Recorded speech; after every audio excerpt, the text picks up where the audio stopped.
Hojila we male. We do DJ we boy wonale. Since kwe na tondiye. Do Best Info TV. Mi budoto. Menchele fulani we do zinto yimbu na gonto to men pede a gun mi podo mi pan. A force we mi de weson. Bonu e hojila we male de ton da plunu zangla mele o. Ko me yetan edie. Donga e ran la ha kan gbo e o yin koton we enodo. Ene weson bo hojila ma Best Info. E wa imo meda ko e lodo America to ku da gba e. Bo meda ko mon koton gbeto buno de we. Bo e ren e na to e kesi do nuiwa e kan so gben ron do benen to mi ton men fie Best Info. E wa mondo meji to gan mi ton Patrice Talon e so zo gben ron nuiwa e so do te do mi jile to vi to si benen to ton le bi sese na no tro koko me do zo gben ron si alinu do azo waton yi lodo pagne e men. Bo meda ko America to ku da gba e wa yan buno de bo azo mon koton e so do alomeni e wa ze lobo ade ton bo e mondo menjile nu dagbe we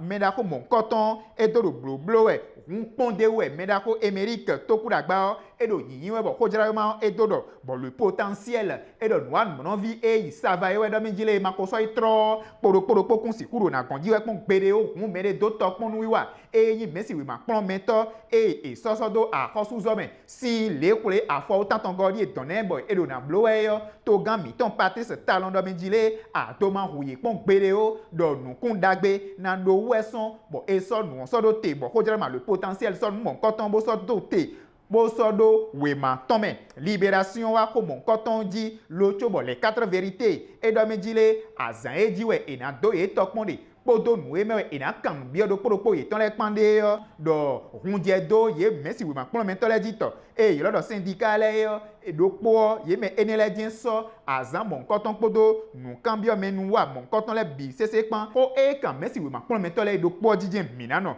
lobo dan do mi do mi dile ko jere ma l'investigateur du jour e do mi dile azan gagbe e wa ye yo ye me e do juro lobo na wuzu mesi we ma pon me to le yo e do ina to e lo mo to pon bo e ka do e lo to do gbene ongbe runu dagbe da ko do po eyin nu to gan mi ton podo a check pipa ton pan le ji ba yin apako da ko do po bo apako we go e do te nu ye me e ja we le ni azan korun kun e nego sun e me mi ton bo ko jere ma Best Info do nu bo e do mi jile azan gagbe wa ye ne ye me e do juro lobo na wuzu mesi we ma pon me to le yo ye dele e to ye to pon bo e pon e yo do kan we ko ji o gbeto kan we ene jeji ewe wa bo blo mo koton do bene to me bi sese do mejele to gan mi ton podo a check pa ton pan dion ye reon ye na so alodo aga lobo nu ayi bo e na so ye suru ali mo koton di tite nu beton le di ko jere ma fraternité e yi ko de voji do meji me eyin me lobe so be na ndo kwegbo nu to podo a check pipa e do fine ipan e lodo médiateur to ton ne yo me na ko mon koton e wa do kode bozon nu de do mejile nu mon koton le e do e blo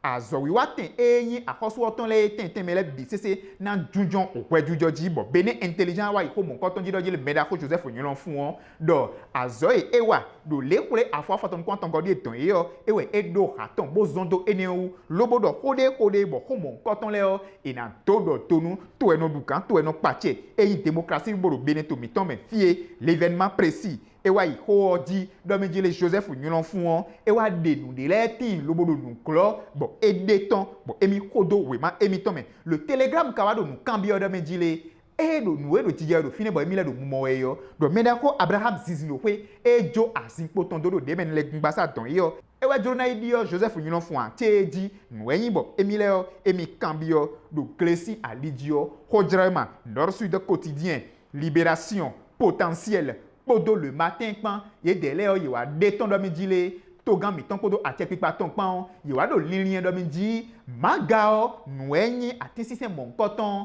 ereon e na blo lobena do supo do beneto mi ton me bo ereon e na sa do o togudo le di kun aye kan we yede bo mani me dion magadudo e na supo do beneto mi ton me yo eren nyonu zangbe e wa yi lobo yin asan foton go sun me de ton weyin di kweze imali aton bo ye du pe mon koton do igreja katolika o me bi sese bo meda ko Jean-Michel Abimbola e do mi jile we tire kun lo vonu atawe tire do vo e wezon bo emile o emina do gbenu ye Christian Iglesia Católica ton le BCC bo wa mon koton best info ko jara ma miton eneon e wa imo lobo kodo we ma ton me titen beton metele sinon pour le septembre metio ba enon tunkan e wa zombo mi lo mo mi dogbe mi do mi dile e were vonu